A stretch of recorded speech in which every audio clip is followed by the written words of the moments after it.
ما حكيت هسه أول مرة راح أحكيها لكم. قبل فترة بعت ابني التاجر بمليونين. رحت له قلت له اريد من الله منك تساعدني تشتري ابني. قال انا ما عندي خلفه بس راسي وراس زوجتي واريد اسافر تركيا. قلت له ماشي، ايش قد تعطيني بيه؟ قال اعطيك مليونين كافي علي؟ قلت له كافي.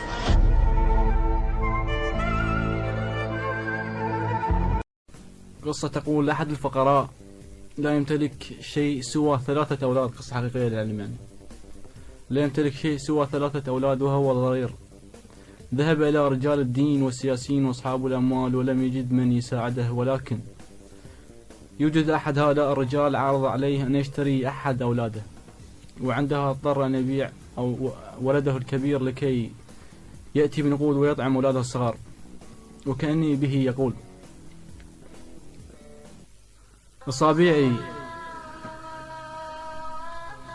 أصابيع قضن وعيالي هم يقضون. أصابيع قضن وعيالي هم يقضون. أبيع كبير أبيع كبير حتى يعيش صغار. الثاني يقول لأبويا تبيعني اليوم، وقل له انت بيك نسد لي جار. الثاني يقول لأبويا تبيعني اليوم، وقل له انت بيك نسد لي جار. ما مش قبة تفزاع بيهن هواي، ما يرضى الحسين ابطانه محتار. من توصل نخل لا تشيد العثوق، عشت هذا الاحساس وبايع اشجار.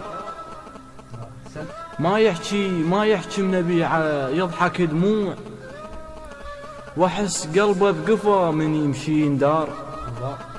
اختباري يقل من نشكيلي يا مشيخ، يا لا همام صدقك توجر النار. خاطر جام عشته وهسه مكسور، كلمة كسر ابويا موش الاحجار. لا تعمر لي جامع بالوطن ليش؟ هسه احساسكم محتاج الاعمار.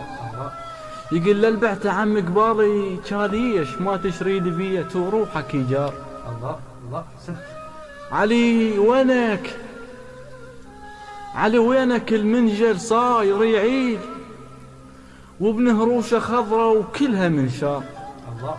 يسولف بيك ذاك القال اللي تبيع، صدق هيك انت يا ابو حسين محتار. وعلى منظيم يقوم تشكل على الاسلام، بدال فلوس عمه يشبع الجار. البلبل قم تحسده عايش ببيت، والنام بخشب محسود بسمار. ثغيب ابن منبيعه يصح القبور، واسرافيل من صوت ابني كان غار.